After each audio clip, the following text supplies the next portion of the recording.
I hope we just keep focused on what we're trying to get to is total disclosure.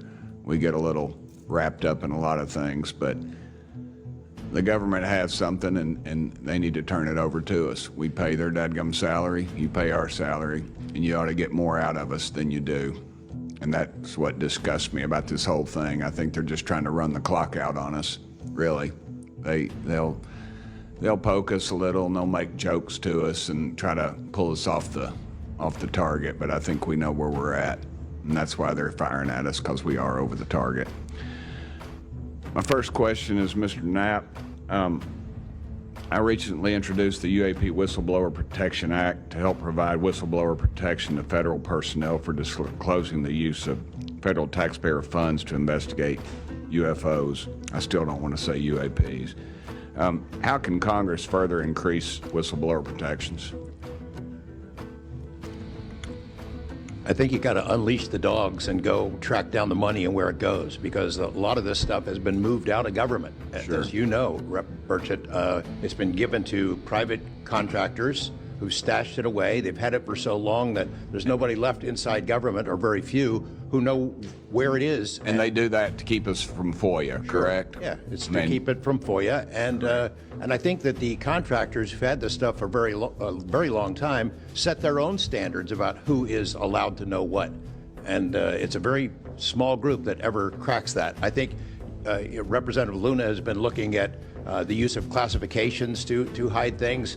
I'm not sure that even this committee getting security clearances that should allow you to see this stuff would allow you to follow where it really goes. I worry about the people that are looking at it and don't even know what they're looking at. I mean, it's gone through so many, since Roswell, for instance. I mean, you think there's nobody even alive that was around any of that stuff. Yeah, so. I don't think they've made much progress from the people that I've talked to. I don't think they've made much progress in learning that technology. Might have made some, but you wonder, the implication is Tic-Tac. Oh, yeah, that's ours. What flew over Washington, D.C. in '52, is that ours too? When are you going to break that out? You guys authorized tens of billions, hundreds of billions of dollars on weapon systems that can't do half of what we've seen UFOs do.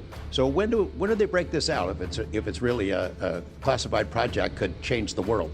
I don't think they've made much progress, and I think they've been lying to us and to you and the rest of the world, and they're still doing it. Yes, sir, I agree with you. How did you manage to obtain the classified Russian UAP documents, and how did you get them back in the United States? Well, I met this Russian physicist who was in the United States lecturing. And I want to clarify that. I can't even take a thing of honey home on my airplane when I fly back to Tennessee. Yeah, so I did something pretty dumb. And I'm bitter about it, but go ahead. I did something kind of dumb. I met with these officials who, during that time period, glasnost, perestroika, the Russians were trying to open up to the world, and I saw it as a window of opportunity, and it was. And we were able to talk these folks into providing us information that otherwise we would never have seen. Some of that was classified. I found out that they only stamped the top pages of these documents that were classified, so I just removed them. I removed those pages and I carried them out. And if they'd caught me, I'd be in a gulag still. Yeah. We'd be saying, what happened to George Knapp? Oh, yeah.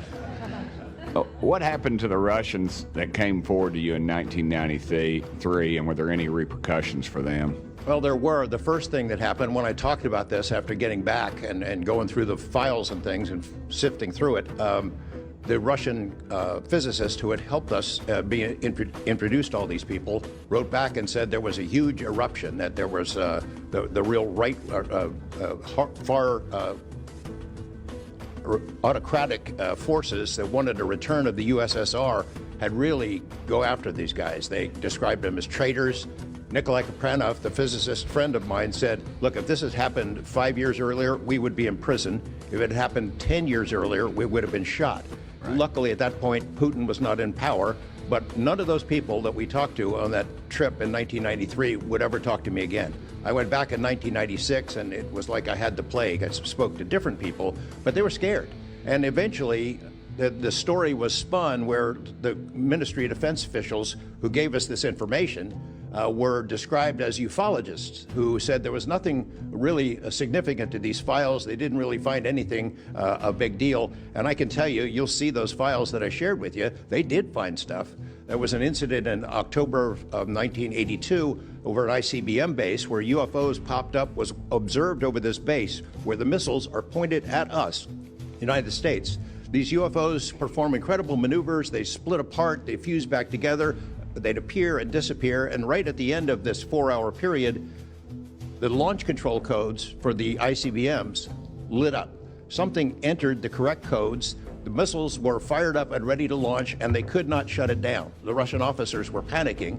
The UFOs they disappeared. The launch control system goes back to normal. Colonel Sokolov and his team came in, took the thing apart, could not figure out what it was. It wasn't a power surge or EMPs or some of the baloney excuses that our country has given for similar events involving our nuclear missiles.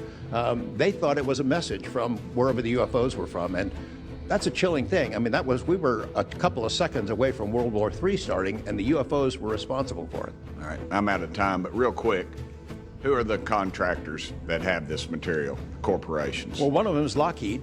And I'll tell you, I mean, I'm not saying Lockheed's the bad guys. They're doing what they were asked to do. Sure. They have lied about this because that's what they're supposed to do. But Lockheed would be one. There's a list I can give you, Congressman. Some of the big ones, the usual suspects. Okay, thank you. Yield back, chair lady. Sorry for going over. It's all good. It's all George Knapp's fault.